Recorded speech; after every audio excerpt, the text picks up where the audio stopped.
The Velveteen Rabbit. There once was a beautiful Velveteen Rabbit. His coat was spotted brown and white, and his ears were lined with pink satin. On Christmas morning, he was the most wonderful gift in the boy's stocking.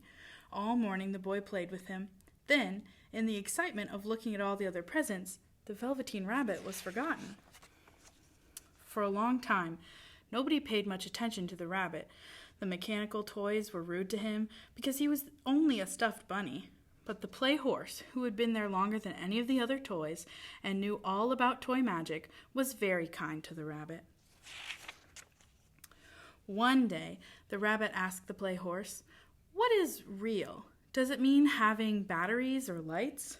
"Real isn't how you were made," said the play horse. "It's a thing that happens to you.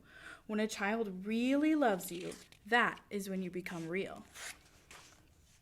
One evening at bedtime, the boy couldn't find the toy dog that slept with him, so his mother gave him the rabbit instead. From then on, the Velveteen Rabbit slept with the boy every night. The boy would talk to him, and they would play wonderful games in whispers. The rabbit slept snug and warm in the boy's arms all night long. Spring came, and wherever the boy went, the rabbit went too. He had rides in the wheelbarrow and picnics on the grass. One day he heard the boy tell his mother, "My bunny is real. He's not a stuffed toy." That was the happiest day of the rabbit's life. After a while, the Velveteen Rabbit got raggedy from being loved so much. Some of his fur rubbed off and the pink in his ears faded, but the boy didn't notice. He thought his bunny was beautiful.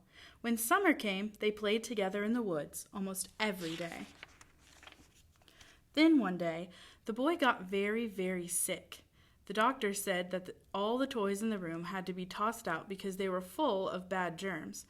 But the boy got better, but the rabbit was put in the sack with the other things and taken outside. The Velveteen Rabbit wriggled his way to the top of the sack and looked out. Nearby, he could see the woods where he and the boy had played. He thought of how happy those times had been and how much the boy had loved him. A tear trickled down his shabby nose and fell to the ground. Then, a strange thing happened. Where the tear fell, a mysterious flower began to grow. It had emerald leaves and a beautiful golden blossom. The blossom opened and a fairy stepped out. "I am the Toy Magic Fairy," she said. "I take care of the playthings that children have loved. When they are old and worn out, I make them real."